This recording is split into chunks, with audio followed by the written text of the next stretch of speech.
And now, 5 good minutes. With our friend Senator John Husted checks in from D.C. on a couple of things this morning. News Radio, WTAM, 1100. This is Bill Wills. Morning, Senator.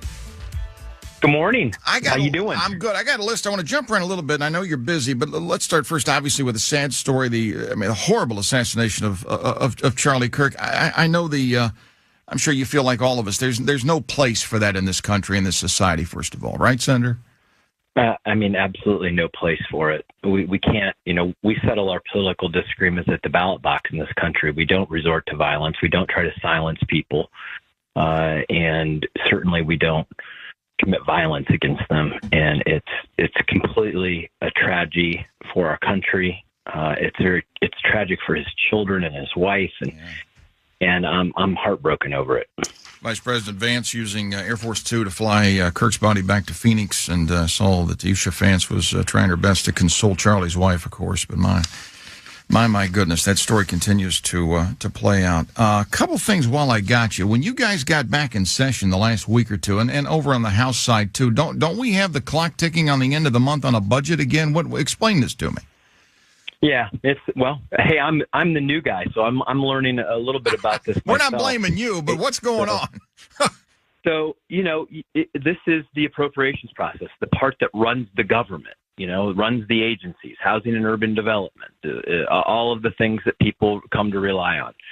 And we got to pass appropriations bills. And we passed 3 of them before we left in August. That process continues to go on. But the Democrats have to, in the Senate, they have to go along with us. We have to get 60 votes to be able to get this accomplished. And it really just is a matter of whether or not they want to do it or not. I have great confidence that we will have 50 votes from Republicans to keep the government open. I hope that the Democrats will supply the other 10 and not shut it down. But people keep on throwing in other things that have nothing to do with the government, and I'm gonna be candid. I think that there are some people that would just want to use it as a political way to oppose President Trump. But this is nonsense. This is silly. Keep the government open. Keep serving people. Stop playing games. That's big picture. You've been working on a couple other things I want to get out. When it comes to technology and AI, and I've said with my tech people over the years when I talk to them about stuff, it seems like so many times government, we're trying to catch up with what tech's doing because things are moving so fast, especially on this AI front, Senator. Yeah, well, look, we want AI to be amazing in the sense that we want America to lead in the newest, most powerful technology in the world. But there's always downsides to any technology. And where I'm really concerned about is kids. We've already seen the negative impact social media has had on kids. Well, now you have these things called AI chatbots, which are really companion chatbots that try to become friends literally with your kids.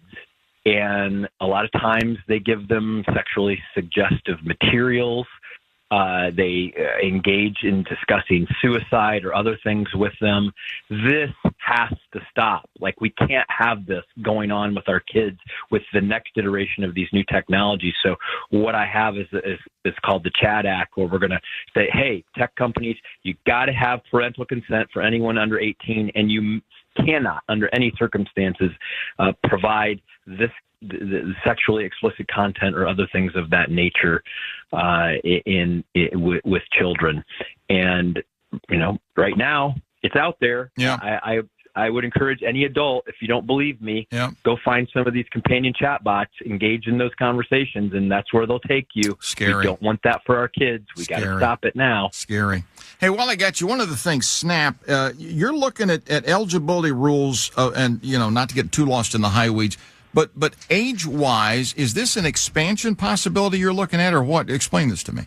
Well, let me explain the problem. When I would travel to see career centers, look, we're trying to get more kids to go to career centers, right? We want them to earn skills before they graduate high school. And in many cases, they can get apprenticeships while they're in high school. They can earn money while they're in high school, put a little savings in their pocket, get some job experience. Well, kids who are in lower income families, they don't do it because their younger brother and sister might got kicked off the school lunch program, or they might lose their SNAP benefits at home if you're a single mom and you're the oldest child, for example, for the rest of your siblings. So I'm trying to eliminate that. We got to let these kids go to work. We wonder why they don't work, and then we have government rules, particularly for poor kids, that say you can't work. And this has got to change.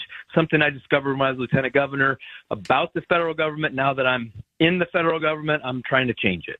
Excellent. So that's from hearing what's going on and then trying to do something. I got some breaking news coming up. It looks like President Trump is saying there is a suspect in custody in the Kirk shooting, Senator. So we're going to get to that in here in just a minute. That's the latest. Okay, look, I appreciate your time. Thank you, okay? Hey, thank you. Take care, buddy.